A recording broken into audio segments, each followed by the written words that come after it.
During the last 40 years, we have seen a steady decline in job security, retirement benefits, employee profit sharing, employee bargaining power, healthcare benefits, and overall prosperity. I thought deeply about this problem after the shock of my first layoff in 2010. After a year-long struggle, the new role took me back 15 years in compensation. So I was shaken to the core, but at the same time, I also hardened my resolve to gain more control over my destiny and my career risks. Early in life, I had learned that solutions to life's problems are more successful when we focus on things that we control. We cannot control the actions of others. We cannot control if an organization chooses to terminate our employment through a layoff. But we have 100% control over our own actions and reactions. We can choose what we do before, during, and after the layoff. So with my training in public speaking and leadership, I spoke at conferences. I wrote for journals. I completed a doctoral program in cybersecurity and became one of the world's first graduates in that field. I published books. I mentored people. I gave media interviews and grew my global connections to 5,000.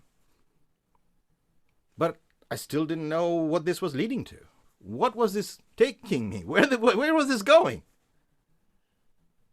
Then something remarkable happened in 2017. Maryland hosted the People's Choice Award in cybersecurity. This was going to be decided by global public voting. Think of it as the American Idols for cybersecurity. 19 companies and 4 individuals went to the finals. The companies were gigantic global brands and household names. They had millions of customers, billion-dollar budgets, and access to TV and newspaper ads. Me? I had 0. And on top of that, I had a name that people stumbled to pronounce. So it seemed unfair that little me with this funny name had to compete against these massive global companies that everybody knew about. But I fell back to what always served me well. Actions that I can control. My actions. So I campaigned. I campaigned like crazy with my global network. And then, as the votes started to come in each day, we were all puzzled, especially the organizers. I was leading by a wide margin. And the lead kept growing. No one had seen anything like it. How can a mere individual get so many votes? But since I was the underdog, everyone cheered me on. Dr. Hasib, go, go, go! I observed something very fascinating. My global network had mobilized to support me in a way I had never seen before. People solicited their networks to vote for me. People I did not know voted simply because their friends or relatives asked them to. Professors, students, former students, professional colleagues all over the world campaigned by writing blogs, stories, articles, making phone calls, emails, and through social media. Many got their children, family members, and friends to vote and then excitedly told me how many votes they got. My niece threatened to unfriend people if they did not vote for me. In social media, unfriending is a big problem, right? So my niece got me 70 votes. So what happened was that my passionate network of 5,000 people became very powerful with this multiplier effect. And what I also observed during this time was that people do not have a strong emotional attachment to company brands anymore. People develop emotional connections with other people, not with companies. It is very hard to get family members, relatives, or friends to vote for a nameless, faceless company, even if you work for it.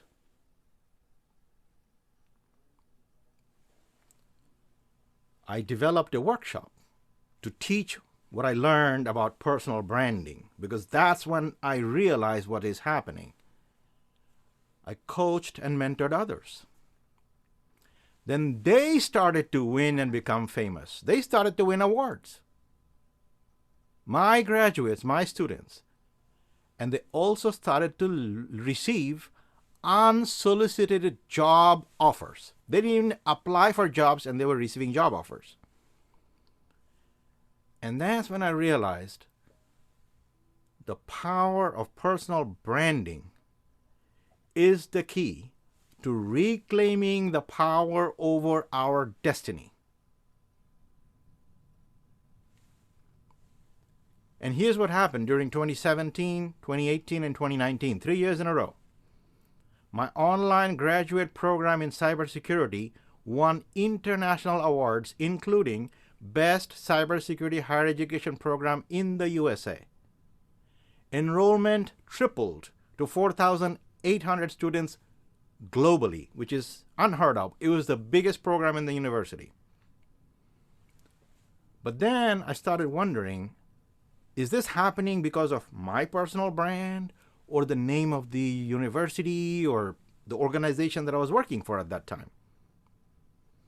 So to test this, last year in 2020, I entered the contest again. This time, just my name, no organization or any role associated with it, just my name. This time, I ran away with the win against 15 companies and 5 individuals. In 2019, the university where I was running the award-winning program had a major reorganization, and all 108 faculty and chairs in the entire university, including me, were laid off. The university was hoping to save money by rehiring some of us back at a lower pay. Instead, enrollment plummeted, and there was a huge revenue drop. Why? You see, we are not expenses. When we are laid off, students also follow. Hundreds of students changed their minds about enrolling when they learned I was no longer the chair of the program. The revenue we were bringing in dried up. So I learned that you can be the greatest person on earth, and many people, I know many of you personally, we have talked. You are amazing, but your greatness is wasted if people don't know about your greatness. And other people's perception of your greatness is more important than the greatness itself. And personal branding gives you that power to shape that perception, because perception creates value. And the higher your perceived value, the more people want to pay for your services. Your reputation is a revenue driver for any organization you choose to affiliate with. And personal branding will allow you to become the most valuable leaders in your field, whatever field it may be. Because the greatness already exists in each of us. We were already born unique. There is not a single person in this entire world of several billion people that is like us. So why shouldn't we capitalize on that? And personal branding is nothing more than daring to show our uniqueness, perfecting our uniqueness. See, too many people are trying to be perfect. But perfection is a journey. We can never be perfect. We do not need to be perfect. But what we need to do is perfect our uniqueness. And we need to dare to show that uniqueness, that greatness to the world. And that is why I wrote this new book called Bring Inner Greatness Out. And that is why I'm having this conference this evening, actually, where I've assembled many of my award-winning students, as well as some other people who think similarly, and how they have also overcome life's issues to brand themselves and make their inner greatness show to the rest of the world. And now I'm very happy to entertain any questions. I'm sure you might have questions about that. This is supposed to be a very interactive presentation. I gave you some ideas and thoughts, and I would love to hear what you have to say, and I would be happy to respond to your questions now.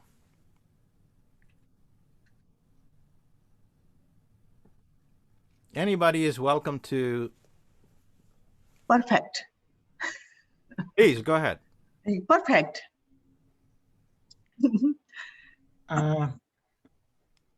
Do you think that after your layoff experience, you've been better off, doing better than when you were working for somebody?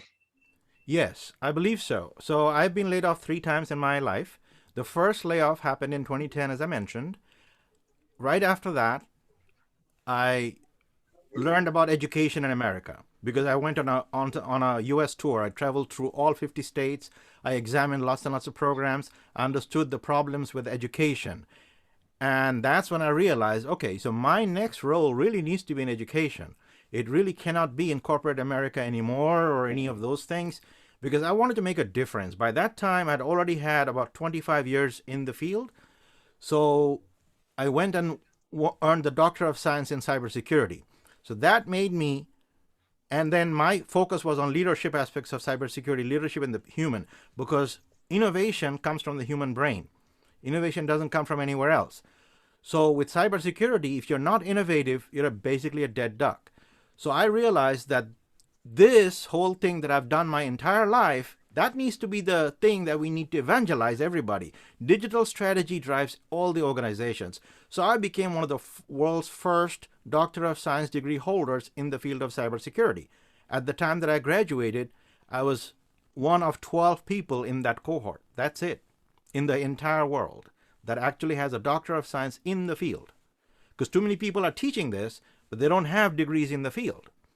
So that happened. Then I was able to establish a global brand in this. I was able to publish my book with my ideas and everything. So this global brand, this thing that happened, this would have never happened if I hadn't been laid off the first time.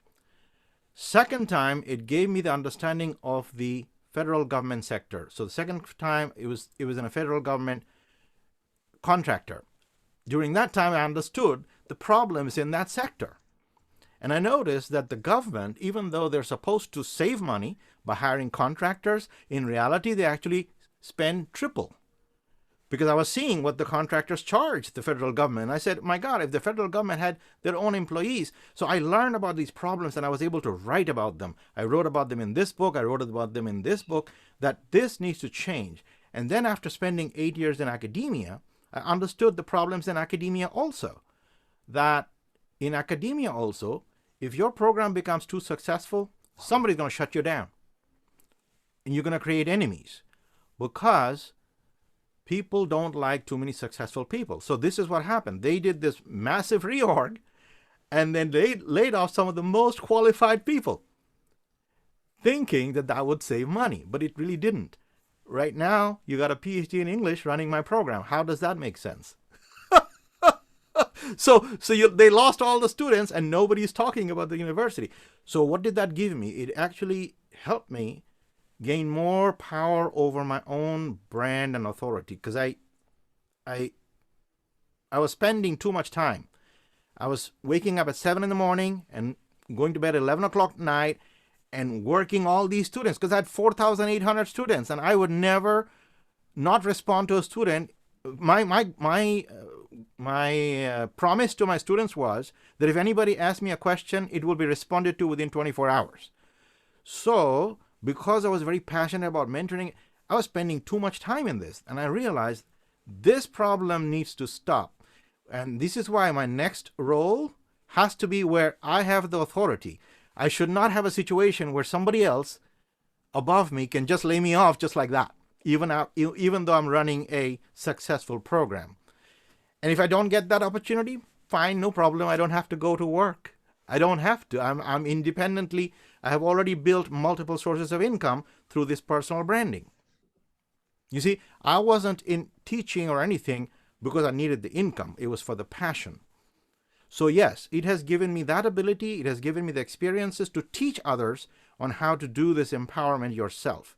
So all the people that I'm mentoring are also developing the same mindset, because people realize, look, who are the money makers in the university?